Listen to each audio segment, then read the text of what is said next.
Tahniah. Ini cincinnya. Bulan depan nanti nikah dengan Hazam, ya? Tak boleh ni apa, Mak? Mana boleh nak paksa Alung kahwin dengan orang yang dia tak kenal? Amboi, cewa bukan main lagi. Yang tak pasal-pasal nak membantah mak ni sangat, kenapa? Bukannya dia nak menikah dengan Angah, nak menikah dengan Alung. Kenapa yang sibuk sangat membantah beria sangat ni? Assalamualaikum, selamat malam semuanya. Terima kasih kepada anda yang bersama dengan saya Izwan Azir Salih secara langsung dalam soal drama Kita di Rumah Baru. Kalau anda tengok dekat mana tu? Sana tu. Betul tak? Arah saya betul tak? TV9. Kita berpindah daripada NTV7 ke TV9 dan seperti biasa kita nak membawakan satu drama yang kita nak sorot pada minggu ini. Yang saya maksudkan atau menjadi tumpuan kita pada minggu ini adalah drama Melastik ke Hatimu. Tapi sebelum tu, dalam pertemuan setengah jam ni, selain anda tonton saya di TV9, anda juga boleh tonton di Facebook Cool FM yang juga stream soal drama ini secara langsung. Kita berbalik kepada drama Melastik ke Hatimu, lakonan mantap Andy Bernardi dan juga Jana Nick telah berjaya meraih tontonan 10 juta. Ini memang satu yang sangat mantap dan mendapat perhatian dan penerimaan baik daripada masyarakat. Jadi kalau kita tengok drama ini, Jana Nick membawa watak Haura telah diminta, saya tak nak kata dipaksa, diminta untuk berkahwin dengan bos dia Andy Bernardi yang membawakan watak Ziad. Jadi jalan cerita dia mula-mula tu biasalah kahwin diaturkan oleh orang tua kan, daripada rasa tak suka, kemudian malu-malu kucing, kemudian barulah timbul bibit-bibit cinta tu. Malam ni kita nak memberi tumpuan kepada tema itu, iaitu bukan tentang kahwin paksa, tetapi dalam kehidupan kita ni kadang-kadang ibu bapa memang dah menjadi tanggungjawab sebagai anak lah untuk taat kepada perintah ibu bapa. Tetapi kadang-kadang tanpa kita sedar, ibu bapa ni terlalu menentukan hala tuju kehidupan kita. Mula-mula masa kita belajar dahulu, dia suruh kita masuk kos yang mereka minta. Abah nak engkau mesti jadi lawyer, jadi kau mesti belajar undang-undang. Kemudian kita nak beli rumah pun abah rasa kau kena duduk dekat Shah Alam, beli rumah dekat Shah Alam supaya dekat dengan abah. Kemudian kita nak kerja, kau kena kerja dekat law firm, begitu. Jadi kita ni sebagai anak yang taat, kita ikut permintaan ibu bapa kita. Tapi sejauh mana, sampai bila kita nak ikut apa yang diminta oleh ibu bapa kita, termasuk soal perkahwinan? Itu juga kita nak sorot dalam pertemuan kita soal drama hari ini. Saya tak bersendirian di studio kerana saya bersama dengan sahabat saya dari zaman universiti. Kami memang kawan lama ni lah. Dan tak perlu diperkenalkan pun. Siapa yang tak kenal dengan Amin Idris, perunding motivasi. Amin, senang sekali anda bersama saya. Assalamualaikum. Waalaikumsalam. Sihat, Apa khabar? Sihat? Alhamdulillah sihat. Dan Amin sebagai orang yang biasalah dengan kehidupan masyarakat, program ataupun talk yang anda bawakan dalam mana-mana platform sekalipun, menyentuh tentang masyarakat kita. Jadi malam ni kita nak berbincang tentang permintaan ibu bapa ni. Kadang-kadang bukanlah kata kita tak nak dengar pandangan dan pendapat mereka, tetapi kadang-kadang tu merasa terpaksa pula Min. Betul. Macam drama Melastik ke Hatimu tu disuruh kahwin dengan bos dia. Jadi sebagai anak yang taat, Haura ni terpaksalah ikut permintaan keluarga dia. Kita tak nak fokus kepada perkahwinan saja. Kita nak tengok dalam aspek yang lebih luas. Kalau saya nak tanya sampai bila taat kepada ibu bapa, memang sampai bila-bila kan Min. Tapi tahap dia tu macam mana Min? Okay, sebelum saya jawab soalan tu, saya share sikit pengalaman saya. Masa saya student, sebelum saya masuk universiti dulu, mak saya sangat-sangat nak saya ambil law. Kerana dia menikahi ayah saya yang merupakan seorang lawyer. Dia sangat jatuh cinta kepada lawyer. Dan saya pula memang terinspirasi melihat ayah saya masuk mahkamah, pakai jubah mahkamah kan. And then ada gambar saya didukung oleh beliau ketika dalam jubah kan. Memang kita terinspirasi, memang rasa nak jadi lawyer lah. So saya pun ambil lah jurusan undang-undang di Universiti Islam Antarabangsa, tempat kita belajar dulu. Bila grad, saya rasa macam, aku tak boleh lah jadi lawyer. Dia macam, Tak masuk ke tak jiwa. masuk lah kan. So, saya memberanikan diri menghubungi mak saya. Saya kata, saya panggil dia Mami. Kan, kata, tak si jadi lawyer. Kok Kelantan lah kan. Oyak Kelantan Oh, lah. Kelantan lah. Dan saya berdebau. Dia kata, abang, as long as you are happy, I am happy. Okey, selesai. Satu tahap. Yang seorang lagi ni. Bapak saya ni. Bapak saya lagi dahsyat. Kawan baik dia masa tu adalah Tan Sri Gani Petail. Allah. Peguam negara. Dan saya grad hari ni, 2 hari kemudian saya dah dapat kerja di Pejabat Peguam Negara.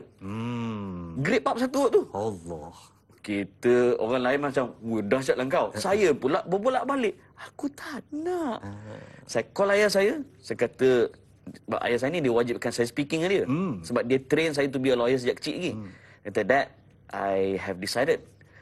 I think I want to decline the opportunity to work at the AG Chamber. Wow. Ayah saya diam. Dia diam tu saya rasa macam dah dekat kiamat dah macam tu kan. Dia kata, fine, no problem. Okay. Do as you want. Kan? Alright. As you wish. But remember, if you are in trouble, don't look for me. Alright. Dia punya ayat padu lah. But the point is that, dia memberi restu saya ikut apa saya nak. Okey. So, Alhamdulillah itu ibu bapa seperti mana mak ayah saya. Kena pula kalau mak ayah yang jenis Izwan sebut tadi. Dia suruh masuk kos mana, lepas grad pun dia siap bagi borang lagi kerja apa. Itu payah tu Okey. Macam mana tu? Tak apa. Yang tu kita akan sambung sekejap lagi, Amin. Kita nak sapa seorang pelakon utama ya, dalam filem atau dalam drama Melastik ke Hatimu ni, Jana Nik. Hello, Assalamualaikum Jana. Waalaikumsalam. Apa khabar awak? Saya sihat, alhamdulillah. Kita baru je rap shooting. Tu yang macam kelang kabut tu. Ya Allah. Saya berterima kasih kepada Jana curi-curi masa untuk menyertai soal drama ni. Jana, kita nak bawa drama Melastik ke Hatimu ni sebagai tema pada malam ni dalam soal drama, dan tajuk kita adalah sampai bila ataupun apakah ibu bapa penentu segala-galanya dalam kehidupan kita. Saya nak bagi satu senario lah kepada Jana. Tiba-tiba kejap lagi kan, Mami Jana telefon kan. Dia kata, Jana, Mami tu teringin nak buat Abang Izwan soal drama tu jadi menantu lah Jana. Jadi Jana tak payahlah dengan Dini Jana. Jana cubalah kawan-kawan dengan Abang Izwan Jana. Macam mana Jana punya respon? Saya kan, sebab saya tak lahir dalam keluarga yang macam tu. Macam parents saya, dia memang bagi saya buat keputusan sendiri. Saya diajar untuk buat keputusan sendiri dari saya sekolah. Maksudnya kalau segala kesilapan tu kita tanggung sendirilah. Tapi bila berlakon as Haura dalam cerita Melastik ke Hatimu tu, saya memahamilah karakter yang macam stres bila dapat parents yang nak tentukan segala-galanya. Macam mungkin ada baik dia, tapi biasalah jiwa muda ni kan, kita nak memberontak, nak buat keputusan sendiri juga. So saya rasa mungkin kalau ibu bapa yang rasional, yang buat keputusan yang secara positif, yang dah fikir betul-betul, dan keputusan yang anak minta tu pun mungkin keputusan dia memang salah. So logik untuk ibu bapa jadi seorang yang menentukan segala-galanya. Tapi kalau apa yang diminta oleh ibu bapa tu kalau tak rasional, saya rasa harus berbincang dengan cara yang baik lah. Mami, saya tak nak Abang Izwan, Mami. Dia dah tua, Mami. Saya tetap nak Dini juga, Mami. Tolonglah faham Muka dia Jana. tak orang putih sangat. Kalau ikut hari, boleh ikut hari. Oh, ikut hari Hari ni lain. Saya nak ucapkan tahniah Jana. Melastik ke Hatimu dapat 10 juta tontonan, dan Alhamdulillah. mungkinlah Jana nak ucapkan terima kasih kepada penonton-penonton yang menonton Melastik ke Hatimu, memberi sokongan kepada Jana selama ni. Okey, saya memang tak jangka untuk rating setinggi itu. Sebab kita tahu cerita ni sangatlah light. Maknanya dalam keadaan sekarang ni, orang memang perlukan cerita drama yang menghiburkan. Dia nak drama berat yang buat dia orang lagi stres. Sebab kita ni masing-masing dah terlalu stres kan. So saya nak berterima kasih banyak-banyak kepada production house, kepada TV station TV3 sebab bagi saya peluang. Dan juga terima kasih kepada semua yang menonton, 10 juta penonton yang menonton Melastik ke Hatimu. Terima kasih banyak-banyak. Sekarang ni dah jadi pengarah drama ni, pengalaman dia macam mana, Jana? Nak kongsi sikit? Pengalaman menjadi seorang pengarah, saya rasa satu pengalaman yang mencabar untuk saya. Saya ibarat baby baru berlatih, orang kata bertatih, merangkak. Macam itulah saya kena go with the flow and belajar daripada pengalaman slowly insya-Allah kita akan makin improve dari situ dan ambil segala kritikan, segala pujian ke kritikan ke saya akan menggunakan tu sebagai semangat untuk menjadikan saya lebih bagus insya-Allah. Alright. So pengalaman dia memang mencabar. Okey, soal drama dan saya sendiri secara peribadi ucapkan selamat berjaya untuk Jana. Mudah-mudahan sukses selalu dan sekarang ni awak memang rasanya tengah top ni. Jadi saya harap lakukan yang terbaik Jana untuk industri seni tempatan InsyaAllah. Terima kasih banyak-banyak abang. Terima kasih. Walaupun saya kecewa tadi tu. Saya kecewa sebab Mami dah suruh juga mengurat Jana tapi dia tetap nak dini juga. Tak apalah. Okey Jana, Assalamualaikum. Waalaikumsalam, bye. Alright, bye. Itu dia Jana Nik yang membintangi drama Melastik ke Hatimu. Drama ni sebenarnya fun juga. Dia jalan cerita dia santai, ringan, tetapi biasalah dalam drama Melayu memang ada unsur-unsur kekeluargaan. Cuma yang menjadi tema kita tu ialah kenapa mak bapak ni kadang-kadang terlalu nak dictate apa yang anak dia kena buat. Kalau kisah Amin tadi tu nampaknya Alhamdulillah happy ending. Sebab boleh meneruskan kerjaya ikut minat yang diminati. Betul. Tapi sampai sekarang tak ada diminta jadi lawyer lagi. Tak ada setakat ni. Awak pergi ni tak? Chamber apa nama panggil? Chambering. Tak ada pun. Tak pergi Chambering pun tak, attachment pun tak. But saya suka bila Izwan sebut sampai bila ibu bapa nak mengongkong ataupun bukan mengongkong. Mengongkong bunyi too harsh. Ibu bapa nak mengawal segalanya. Pertama sekali kita cuba memahami dulu dunia mereka. Sebab ibu bapa dipanggil versi old school, mereka berada di zaman informasi yang tidak mencukupi. Betul. Sumber maklumat yang terhad. Malah zaman tu internet pun tak ada. Kan? Maka segala informasi datang dari ibu bapa. Dan ibu bapa mana nak keburukan ke atas anak-anak? Ibu bapa mana nak anak mereka hidup merana? Betul. So mereka lah semua informasi, so mereka lah yang buat keputusan dan mereka lah yang menentukan segalanya. Tetapi as the world change, kan, informasi pun semakin banyak, ditambah pula ibu bapa ada banyak exposure, pendedahan dunia yang terbuka, mereka pun dah mula terbuka. Tanpa menafikan masih ada lagi ibu bapa yang bermentaliti sebegitu. Betul. Jadi kalau Izwan tanya sampai bila, bagi saya selagi mana masih ada ibu bapa yang berpegang kepada kepercayaan lama, selagi itu akan ada. Saya rasa sekarang ni ibu bapa ni pun dia dah terbahagi. Kita ialah generasi muda, ibu bapa kita generasi mungkin zaman 60-an, 70-an, 50-an. Jadi ada perbezaan dua dunia di situ. Correct. Tak apa, kita akan sambung perbincangan kita. Jangan ke mana-mana dan soal drama akan bersambung selepas ni. Teruskan bersama kami.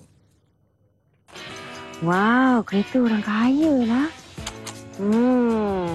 Mesti untuk kau ni. Dah lah, kau tak payahlah. Lupakan je lah nak pergi dating macam minggu ni. Tu mesti nak masuk Minang kau.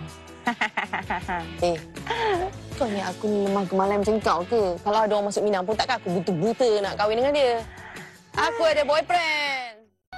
Sekarang bagi saya 3 sebab kenapa nak sangat kahwin dengan saya. Sebab pertama, saya kenal Haura Anissa dari A sampai Z. Kedua, saya nak kahwin dengan awak. Ketiga, saya tetap nak kahwin dengan awak juga. Tapi kenapa? Ini soal drama secara langsung di TV9 dan juga di Facebook Cool FM. Saya Izwan Azir. Malam ini Melastik ke Hatimu mendapat sorotan kita. Kalau tengok snippet tadi memang masih teringat-ingat drama Melastik ke Hatimu ni yang berjaya mencapai sehingga 10 juta penonton. Satu pencapaian yang sangat menarik. Kita nak bercakap tentang, awak jangan salah faham saya bukan nak kata sampai bila kita nak taat kepada ibu bapa. Taat ibu bapa ni sampailah kita habis umur. Tetapi kadang-kadang ibu bapa kita ni menekan sangat. Dia macam awak mesti buat ikut mami papi kata. Mami papi Tapi kadang-kadang kita pun ada pilihan kita. Kita pun nak buat sesuatu. Macam mana kita nak berbeza pendapat dengan orang tua kita yang nak menentukan semuanya benda dalam hidup kita ni. Saya masih lagi bersama Amin Idris, perunding motivasi. Min, Yelah, orang kata kadang-kadang macam contohnya dalam filem drama Melastik ke Hatimu ni, dia terpaksa kahwin dengan Ziad, bos dia tu. Mungkin dia takut berdosa kalau melawan mak bapak ni kan. Jadi macam mana Min kalau dalam soal perkahwinan lah, maknanya cinta tu tak ada, tapi mak ayah suruh juga kahwin. Kononnya keluarga tu baik-baik, akan ada zuriat yang baik-baik semuanya. Macam mana ni? Okey. Saya suka menjawab soalan Izwan ni dengan melihat dari sudut perbahasan para fuqaha. Di mana ulama-ulama mazhab, mereka meletakkan hukum dengan menyesuaikan mengikut peredaran zaman. Asasnya, patuh pada ibu bapa memang wajib. Malah ada hadis di mana Nabi pesan kepada Abdullah bin Amr bin As, iaitu ati' abaka ati' abaka ma dama hayyan. Taatlah bapa kamu sampai ke dia mati. Itu hadis tu clear, taat kepada bapa. Tetapi ada juga hadis lain, pernah satu kali Abdullah bin Umar disuruh oleh bapanya Saidina Umar untuk menceraikan isterinya. So Abdullah bin Umar dijumpa Rasulullah. Dia kata, ya Rasulullah, bapaku iaitu Umar suruh ceraikan isteri. Tak, Rasulullah kata apa? Ceraikan. Sebab itu perintah ayah. Okey. Bila zaman berubah, pernah isu ini timbul di zaman Imam Ahmad Ibn Hanbal, pengasas kepada mazhab Hanbali. Seorang lelaki bertemu dengan Imam Ahmad. Dia kata, wahai Imam, aku disuruh oleh bapaku untuk menceraikan isteriku. Tahu jawab Imam Ahmad kata apa? Jangan. Baik. Dia kata, wahai Imam, bukankah Rasulullah dulu apabila Abdullah bin Umar jumpa benarkan cerai? Jawab Imam Ahmad memang padu. Dia kata, lau kana abuka mithlu Umar fatalik. Kalaulah ayah engkau seperti mana Saidina Umar, ceraikanlah. Maksudnya, kalau ayah tu nak menyuruh sesuatu, hatta suruh kahwin ke suruh cerai, dia adalah sesoleh Saidina Umar, dikenali sebagai orang yang taat pada Allah, taat pada Rasul, dihormati oleh masyarakat, malah mempunyai hubungan baik dengan masyarakat. Kalau dia nak suruh, padanlah dia baik. Betul. Tapi kalau bapak pun hawau juga, kan? Tiba-tiba suruh anak buat itu, buat ini, lain macam lah. Okey. Tu point dia. Alright. Kita nak tegur seorang lagi yang bersama kita malam ni dalam soal drama. Pengalaman dia lebih kurang macam cerita Melastik ke Hatimu. Macam mana ceritanya tu? Kita nak berkenalan dengan Nurbaizura Ibakar. Assalamualaikum. Waalaikumsalam. Baizura sihat Sihat, Alhamdulillah. Saya dengar tadi ceritanya awak ni dulu dia macam awak duduk dekat awak, apa orang panggil, ibu kepada bos awak minta supaya bos tu ibu kepada bos awak pinangkan awak untuk bos tu. Macam tu ya ceritanya. Macam itulah ceritanya. Wah, jadi diatur oleh orang tua jugalah ya. Ya, akhirnya diterima dan bahagialah sampai sekarang, Alhamdulillah. Awak tengok Melastik ke Hatimu tu? Tengok. Ada tak rasa macam macam kisah aku je? Itu sama je. Jadi cerita sikit Baizura, macam mana apabila awak perkahwinan itu diaturkan oleh ibu mertua awak sekarang yang meminangkan awak untuk anaknya. Jadi bagaimana kebahagiaan dan rasa cinta tu, macam mana bila wujud semuanya tu? Sebenarnya masa dia masa dapat tahu tu, saya pun dapat tahu daripada ibu bapa saya lah. Rasa macam malu sebab besoknya nak pergi kerja, nak jumpa dia kan. Rasa macam macam tak boleh nak pergi tak boleh nak malu lah. Memang malu lah kan. Cannot Tapi brain lah dia, kata orang. dia aksi dia seperti biasa, seolah-olah macam tak berlaku apa-apa. So selepas beberapa hari tu barulah dia bertanya kepada saya. Sejak itulah baru rasa, alamak dia tahu ke? Alamak, malu je kan. Tapi bila ibu dan bapa saya mendesak untuk menerima, terimalah. Dia macam macam dah set dalam kepala ni, okeylah, terimalah. Dan Alhamdulillah saya mula kenal dia di hari pertama lah kahwin tu, kenal. Dan sekarang pun masih lagi banyak lagi yang tak tahu sebenarnya. Walaupun dah beberapa tahun, tapi tetap lagi masih seolah-olah kalau orang yang kenal saya, dia cakap hari-hari macam orang bercerita. Sebab kita wah, sweet gitu dengar ceritanya ya. Dan jadi kalau orang yang macam anak muda terutamanya Baizura yang skeptikal apabila ibu bapa mengatur perkahwinan ni kan, macam seolah-olah mengatur kehidupan kita, apa yang awak boleh kongsikan kepada orang yang ada pandangan macam tu? Okay. Kalau tanya saya, pendapat saya, dia sebenarnya perkahwinan ni macam perjudian tau. Dia kalau kita menang, kita bahagia. Kalau kita kalah, memang kita derita lah. Dan kalaulah diberi pilihan untuk terima ataupun menolak tawaran ibu bapa kita lah nak kahwin dengan orang tu ataupun dengan siapa-siapa lah kan. Kita kajilah dulu latar belakang dia. Sebab lelaki ni, saya wakil daripada perempuan. Lelaki ni kalau sebelum kahwin dia tak sama dengan selepas kahwin. Ya ke? Mana pula macam tu? Oh. Saya bantah. Saya bantah. Parlimen membantah usul ini. Oh, dia tak sama Oh, konon-konon masa cinta tu semuanya boleh lah ya? Tak. Dia macam ni tau, sebab ada juga kawan-kawan kan. Masa sebelum kahwin, indah-indah je semua. Lepas kahwin, macam-macam yang rasa macam, alamak menyesal lah, kenapa lah aku kahwin dengan dia. Ada juga macam tu tau. Baik. Dan ada juga yang sebelum kahwin, takutnya kalau kahwin dengan dia mesti macam ni. Okay. Tapi lepas kahwin, ya Allah, jauh panggang daripada api. Okey, itu dia sedikit pengalaman daripada Baizura. Baizura, saya nak ucapkan terima kasih kerana bersama dengan Soal Drama. Dan saya recap balik Baizura punya kisah ni lebih kurang macam drama Melastik ke Hatimu. Dia diperkenalkan kepada calon suaminya oleh ibu mertuanya sekarang, iaitu ibu kepada bosnya tadi itulah. Dia dah kemudian bercinta lepas kahwin. Amin, mungkin sedikitlah ulasan macam ni. Ada juga happy ending Ya, betul. dalam pada pertemuan dengan yang diaturkan oleh ibu bapa ni. Tak semestinya, walaupun mungkin berat pada awalnya, tapi lepas tu ada happy ending dia lah. Ya, saya rasa faktor keberkatan. Okey. Kan, apabila Ringkas je Amin. apabila ibu bapa beri restu dan berkat, dan kita pula memilih untuk jalan kebahagiaan dan berusaha ke arahnya, insya-Allah kita boleh dapat. Baik.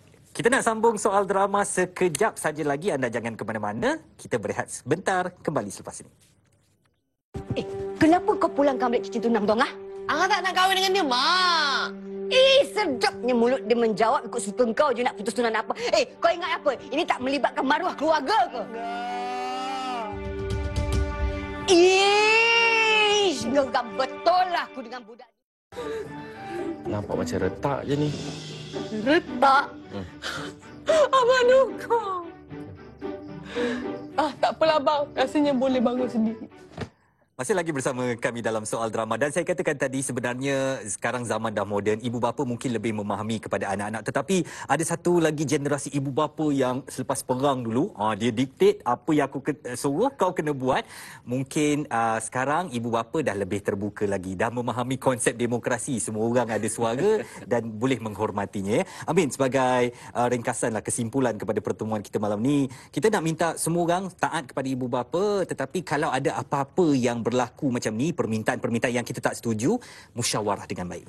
Pertama, taat adalah wajib. Kok mana keadaan sekalipun mesti taat. Kedua, kalau ada apa-apa masalah, berlapang dada, bukan setakat mak bapak je. Anak pun kena berlapang dada. Dan yang ketiga, kena ingat hidup ni sementara je. Betul. Tak ada guna kita bergaduh. So, selesai dengan cara yang baik. Ringkas, short and sweet. Itu dia daripada tetamu kita. Saya nak ucapkan terima kasih kepada Amin Idris, perunding motivasi, rakan saya daripada zaman universiti. Senang sekali Amin dapat bersama dengan Nasib saya. baik tak terjadi pengacara je hari ni. Janganlah. Saya nak cari makan lagi. Dan terima kasih juga kepada anda yang telah bersama dengan soal drama. Saya betul-betul tak puas hati tahu. Masa kita sangat ringkas, tapi tak apalah. Itu saja kesempatan yang ada. Jangan lupa minggu depan hari Sabtu soal drama 10 malam di TV9 kita nak bercakap tentang satu drama Aku Yang Kau Gelar Isteri. Wah, sekarang drama tu tengah best. Seram, ada unsur-unsur mistik, ada unsur perasap-perasap ni. Minggu depan kita nak sembang dalam soal drama. Jumpa lagi. Selamat malam. Assalamualaikum.